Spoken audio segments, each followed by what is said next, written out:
India market invest mindset আপনাদের স্বাগত। যা চ্যানেল নতুন এসেছেন তাদেরকে হলো প্লিজ চ্যানেলটাকে সাবস্ক্রাইব করবেন, লাইক করবেন, বেল আইকনটা প্রেস করবেন, তার সাথে অল বাটনটা প্রেস করবেন, নোটিফিকেশন সঙ্গে সঙ্গে আপনাদের কাছে গিয়ে পৌঁছাবে।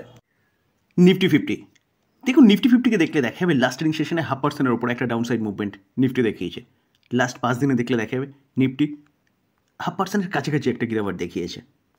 লাস্ট 1 মাসেও দেখলে দেখা যাবে সেই 0.5%-এর ওপরে গিরাওয়ার দেখিয়েছে।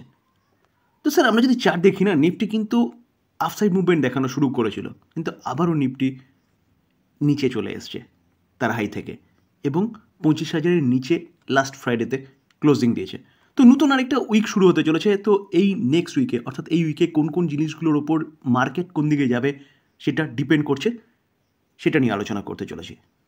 তো চলুন যাওয়া যাক।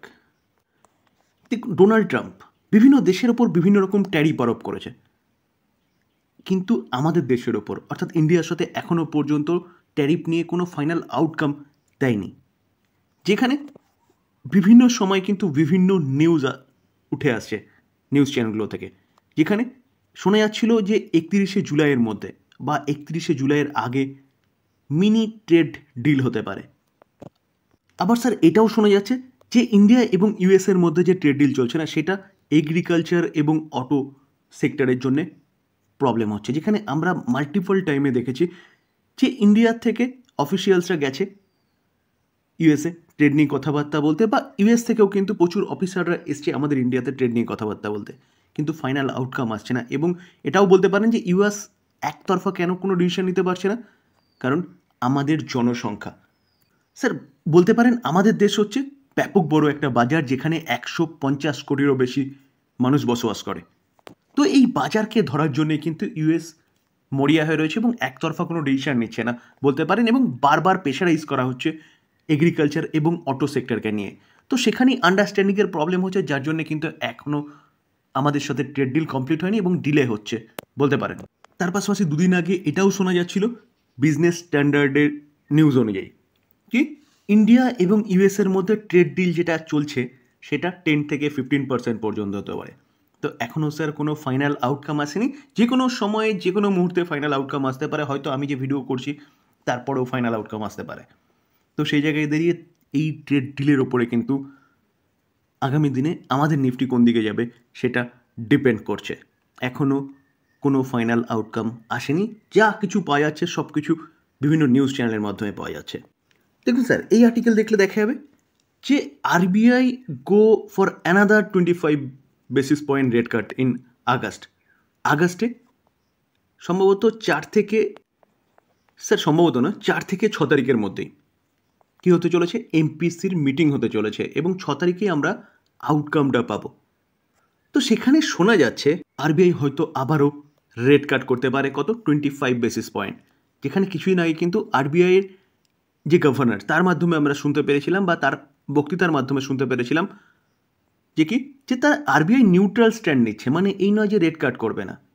তখনও কিন্তু আলোচনা করেছিলাম হয়তো রেট কাট করতে পারে। এই যে রেট কাটের করতে পারে এই কথাটা কে বলছে, আইসিআইসিআই ব্যাংক, যেখানে রেপো রেট 5.50 থেকে 5.25 পর্যন্ত আসতে পারে। তো এটা হলে কিন্তু আবারও বলবো যে আমাদের ইকোনমির জন্য ভালো হবে, কারণ লোন সস্তা হবে। স্যার লোন সস্তা হওয়া মানে সব কিছু বলতে পারেন যে মার্কেটে লিকুইডিটি বুস্ট হবে, কারণ লোন সস্তা হবে, যে যার স্বপ্ন পূরণ করবে লোনের মাধ্যমে, বা লোনের মাধ্যমে অনেকে ফান্ড তুলে সেই ফান্ডটা মার্কেটে ইনভেস্টমেন্ট করে। তো বলতে পারেন ইকোনমিতে একটা ব্যাপক বুস্ট হবে, যার ফল আমরা সামনের দিনে দেখতে পারবো। তার পাশাপাশি এটাও বলতে পারেন যে আইসিআইসিআই ব্যাংকের এই যে প্রেডিকশন, এটা সত্যি হতে পারে। কেন? কারণ আমরা এবারের ইনফ্লেশন দেখেছিলাম, ইনফ্লেশন কিন্তু সবচেয়ে লোতে এসছে। তো ইনফ্লেশন লোতে এসছে, ইকোনমি ভালোভাবে চলছে, তো স্বাভাবিকভাবেই আরবিআই তো রেট কাট করবেই, কারণ রেট অনেকটা হাই রয়েছে, 5.50-তে রয়েছে। সেখান থেকে 25 বেসিস পয়েন্ট রেট কাট করতে পারে এবং 5.25-এ আসতে পারে অ্যাজ পার আইসিআইসিআই ব্যাংকের প্রেডিকশন অনুযায়ী। তার পাশাপাশি স্যার রাশিয়ান অয়েল, যেখানে ইউএস এবং ইউরোপ ইউনিয়ন দুটোই কিন্তু রাশিয়ান অয়েলের ওপর বিভিন্ন রকম রেস্ট্রিকশন বা ব্যান ইম্পোজ করার চেষ্টা করছে বা স্যাংশন ইম্পোজ করার চেষ্টা করছে। যেখানে আমরা দেখেছিলাম যে ইউরোপ ইউনিয়ন কিন্তু আমাদের একটা রিফাইনারি, তার উপর কিছু স্যাংশন আরোপ করেছে। যে রিফাইনারিটা কোথায়? গুজরাটে, রোসনেফট। তো এই রিফাইনারির ওপরে তারা কিন্তু স্যাংশন ইম্পোজ করেছে। তো এই জায়গায় দাঁড়িয়ে এই জিনিসটা যদি চলতে থাকে তাহলে কিন্তু ক্রুড অয়েলের দাম বাড়বে। কারণ রাশিয়ান অয়েল বলতে পারেন ওয়ার্ল্ডে 10-15% বলতে পারেন সারা ওয়ার্ল্ডের চাহিদা পূরণ করে। 15%, 10 থেকে নয়, মোটামুটি 15-20% রাশিয়ান অয়েল কিন্তু সারা ওয়ার্ল্ডের চাহিদা পূরণ করে। তো এই জায়গায় দাঁড়িয়ে কিন্তু এখানে ক্রুড অয়েলকে কিন্তু আফসাইড মুভমেন্ট নিয়ে যেতে পারে বা দেখাতে পারে, যেখানে ক্রুড অয়েলের দাম বাড়া মানে আমাদের ইকোনমির জন্য খারাপ, আমাদের ইনফ্লেশন বাড়তে পারে। কারণ আমরা 85% অয়েল কী করি? পারচেস করি। তো সেই জায়গায় দাঁড়িয়ে ইনফ্লেশন বাড়বে ক্রুড অয়েলের দাম বাড়লে। এবং তার পাশাপাশি এটাও শোনা যাচ্ছে কি আমরা নিজেরাও দেখেছিলাম, ওপেক প্লাস তারা তাদের প্রোডাকশন বাড়ানোর কথা বলছে। তার পাশাপাশি ইউএসও কিন্তু তাদের প্রোডাকশন বাড়িয়ে দিয়েছে। এখন দেখার বিষয় যে ক্রুড অয়েল কী হয়, এবং ক্রুড অয়েলের ওপরও কিন্তু আমাদের ইন্ডিয়ার ইকোনমি ডিপেন্ড করছে, যেখানে মার্কেটও ডিপেন্ড করছে। লাস্ট ট্রেডিং সেশনে ক্রুড অয়েল 69 পয়েন্ট সামথিংয়ে ক্লোজ দিয়েছে বলতে পারেন।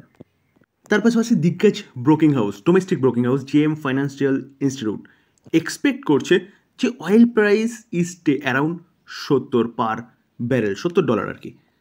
তো সেই জায়গায় দাঁড়িয়ে যদি এটাও হয় তাহলে কিন্তু বলতে পারেন যে আমাদের ইকোনমির জন্য ভালো, আমাদের ইকোনমি ভালো গ্রো করবে এবং মার্কেটও ভালো গ্রো করবে।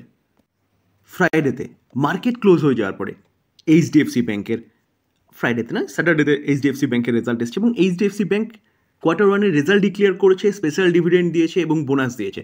সেটা নিয়ে আমি ডিটেলসে ভিডিওতে আলোচনা করেছি। তো এই HDFC ব্যাংকে ওপর ডিপেন্ড করছে মার্কেট কোন দিকে যাবে।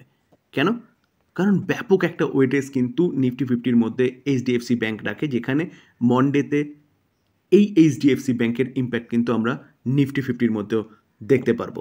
ব্যাংকিং সেক্টরের সেকেন্ড লার্জেস্ট ব্যাংক, যার ওয়েটেজ বলতে পারেন যে HDFC ব্যাংকের পরে। তো এই ICICI ব্যাংকের রেজাল্ট কিন্তু স্যাটারডে ডিক্লেয়ার হয়েছে, এবং ICICI ব্যাংকেরও রেজাল্ট আমি আলোচনা করেছিলাম। রেজাল্ট মোটামুটি ঠিকঠাক আছে, তবে মন্ডেতে মার্কেট কোন দিকে মুভমেন্ট করছে তা কিন্তু ডিপেন্ড করছে এই কোম্পানিটা কোন দিকে মুভমেন্ট করবে। বা বলতে পারেন যে দুটো দিগ্গজ ব্যাংক এর রেজাল্ট আউট হয়েছে। এক্সিস ব্যাংকের তো আগেই আউট হয়ে গেছে, যেটা আমরা ফ্রাইডেতে দেখেছিলাম যে axis bank down side movement দেখিয়েছিল। তো এখন এই দুটো ব্যাংক যেদিকে মুভমেন্ট করবে কিন্তু মার্কেট সেদিকেই ঝুঁকবে, অর্থাৎ নিফটি 50 সেদিকেই ঝুঁকবে বা সেন্সেক্সও সেদিকেই ঝুঁকবে। তার পাশাপাশি আরেকটা দিগ্গজ কোম্পানি রিলায়েন্স ইন্ডাস্ট্রি, যার ওয়েটেজও কিন্তু অনেকটাই রয়েছে নিফটি 50-র মধ্যে। তো এই কোম্পানিটাও ফ্রাইডেতে তার রেজাল্ট ডিক্লেয়ার করেছে। তো এই কোম্পানিটাও কোন দিকে মুভমেন্ট নিচ্ছে তার উপর কিন্তু মার্কেটও সেদিকেই মুভমেন্ট দেখাবে। তো এই তিনটে company HDFC bank, ICICI bank এবং রিলায়েন্স ইন্ডাস্ট্রিজ, এই তিনটে কোম্পানিরই ওয়েটেজ মার্কেটে কিন্তু বা নিফটি 50-র মধ্যে অনেকটা রয়েছে। তো এই তিনটে কোম্পানি যদি ভালো মুভমেন্ট দেখায় মন্ডেতে, তাহলে আমাদের নিফটিও কিন্তু ভালো মুভমেন্ট দেখাবে। স্যার যেটা একটু আগে বলছিলাম, দেখুন HDFC ব্যাংক 13% ওয়েটেজ রাখে নিফটি 50-র মধ্যে। তারপরে second company ICICI bank 9.11% weightage রাখে, এবং রিলায়েন্স ইন্ডাস্ট্রিজ, এই তিনটে কোম্পানি মিলিয়ে কিন্তু দেখুন রিলায়েন্স ইন্ডাস্ট্রিজ 8.5%-এর ওপরে। তো এই তিনটে কোম্পানি মিলিয়ে দেখলে দেখা যাবে 30%-এর ওপরে ওয়েটেজ রাখে নিফটি 50। তো স্বাভাবিকভাবে এই তিনটে কোম্পানি যেদিকে মুভমেন্ট দেখাবে না, মার্কেটও কিন্তু সেদিকেই মুভমেন্ট দেখাবে মন্ডেতে। স্যার Q1-এর রেজাল্টের সিজন চলছে, তো নেক্সট উইক কোন কোন কোম্পানি তার রেজাল্ট ডিক্লেয়ার করবে? তো দেখলে দেখা যাবে ক্রিসিল 21 তারিখ রেজাল্ট ডিক্লেয়ার করবে। তার পাশাপাশি যদি আমরা দেখি জোম্যাটো বা ইটারনাল 21 তারিখ তার রেজাল্ট ডিক্লেয়ার করবে। হ্যাভেলস ইন্ডিয়া তারাও কিন্তু 21 তারিখ, IDBI 21 তারিখ। তার পাশাপাশি দেখলে দেখা যাবে যে ওবরয় রিয়েলটি কবে? 21 তারিখ তার রেজাল্ট ডিক্লেয়ার করবে। আমরা যদি তারপরে দেখি তাহলে দেখলে দেখা যাবে দেখুন ইউকো ব্যাংকও কিন্তু 21 তারিখ, আল্ট্রাটেক সিমেন্ট, যেসব মেজর কোম্পানিগুলো আছে সেই কোম্পানিগুলোর কথা বলছি, প্রচুর কোম্পানি রেজাল্ট ডিক্লেয়ার করবে 21 তারিখ। তো আমরা 22 তারিখে দেখলে দেখা যাবে দেখুন অরবিন্দ ফার্মা কত 22 তারিখে রেজাল্ট ডিক্লেয়ার করবে। তার পাশাপাশি ডিকসন টেকনোলজি 22 তারিখে রেজাল্ট ডিক্লেয়ার করবে। ডলফিন 22 তারিখে রেজাল্ট ডিক্লেয়ার করবে। তার পাশাপাশি দেখলে দেখা যাবে যে আর কোন কোম্পানি রেজাল্ট ডিক্লেয়ার করবে। IRFC 22 তারিখে রেজাল্ট ডিক্লেয়ার করবে। তার পাশাপাশি KEI ইন্ডাস্ট্রিজ তারাও কিন্তু 22 তারিখে রেজাল্ট ডিক্লেয়ার করবে। M&M ফাইন্যান্স তারাও 22 তারিখে রেজাল্ট ডিক্লেয়ার করবে। MGL, MRP এরাও 22 তারিখে রেজাল্ট ডিক্লেয়ার করবে। পেটিএম এই কোম্পানিটাও কিন্তু 22 তারিখে রেজাল্ট ডিক্লেয়ার করবে।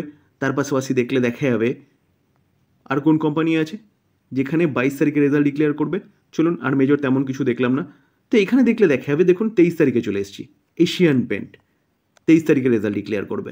তার পাশাপাশি দেখলে দেখা যায় বাজাজ হাউজিং ফাইন্যান্স লিমিটেড তারাও কিন্তু 23 তারিখে রেজাল্ট ডিক্লেয়ার করবে। তার পাশাপাশি দেখলে দেখা যাবে আর কোন কোম্পানি রেজাল্ট ডিক্লেয়ার করবে, ইনফোসিস 23 তারিখে রেজাল্ট ডিক্লেয়ার করবে। তার পাশাপাশি দেখলে দেখা যাবে প্রেসিস্টেন্স কত তারিখ, 23 তারিখে রেজাল্ট ডিক্লেয়ার করবে। তার পাশাপাশি যদি দেখি SRF এই কোম্পানিটাও কেমিক্যাল সেক্টরের কোম্পানি, এই কোম্পানিটা 23 তারিখে রেজাল্ট ডিক্লেয়ার করবে। টাটা কনজিউমার কোম্পানিটাও 23 তারিখে রেজাল্ট ডিক্লেয়ার করবে। TTML 23 তারিখে রেজাল্ট ডিক্লেয়ার করবে। তার পাশাপাশি এবার যদি আমরা দেখি তাহলে 24 তারিখে ACC আছে। ACCর পরে দেখলে দেখা যাবে আমারাজা না, বাজাজ ফাইন্যান্স তাদের রেজাল্ট ডিক্লেয়ার করবে। CG পাওয়ার এই কোম্পানিটাও কিন্তু 24 তারিখে রেজাল্ট ডিক্লেয়ার করবে। তার পাশাপাশি দেখলে দেখা যাবে IX এই কোম্পানিটাও 24 তারিখেই তাদের রেজাল্ট ডিক্লেয়ার করবে। LNT ফুড এই কোম্পানিটাকেও দেখলে দেখা যাবে 24 তারিখে রেজাল্ট ডিক্লেয়ার করবে। আমরা যদি তারপরে দেখি, দেখলে দেখা যাবে SBI লাইফ তারাও 24 তারিখে রেজাল্ট ডিক্লেয়ার করতে চলেছে। তার পাশাপাশি UTI AMC তারাও কিন্তু 24 তারিখে তাদের রেজাল্ট ডিক্লেয়ার করতে চলেছে। বাজাজ ফিনসার্ভ কত 25 তারিখে, ব্যাঙ্ক অফ বরোদা 25 তারিখে তাদের রেজাল্ট ডিক্লেয়ার করবে। তার পাশাপাশি দেখলে দেখা যাবে ওরিয়েন্ট ইলেকট্রিক 25 তারিখে, পুনাওয়ালা NBFC কোম্পানি 25 তারিখে রেজাল্ট ডিক্লেয়ার করবে। তার পাশাপাশি যদি দেখি তাহলে দেখলে দেখা যাবে টাটা কেমিক্যাল এই কোম্পানিটাও কিন্তু 25 তারিখে রেজাল্ট ডিক্লেয়ার করবে। তারপরে 26 তারিখে দেখব, 26 তারিখে বালকৃষ্ণ ইন্ডাস্ট্রিজ 26 তারিখে রেজাল্ট ডিক্লেয়ার করতে চলেছে। IDFC ফার্স্ট ব্যাংক তারাও কিন্তু 26 তারিখে, কোটাক মাহিন্দ্রা ব্যাংক তারাও 26 তারিখে রেজাল্ট ডিক্লেয়ার করতে চলেছে।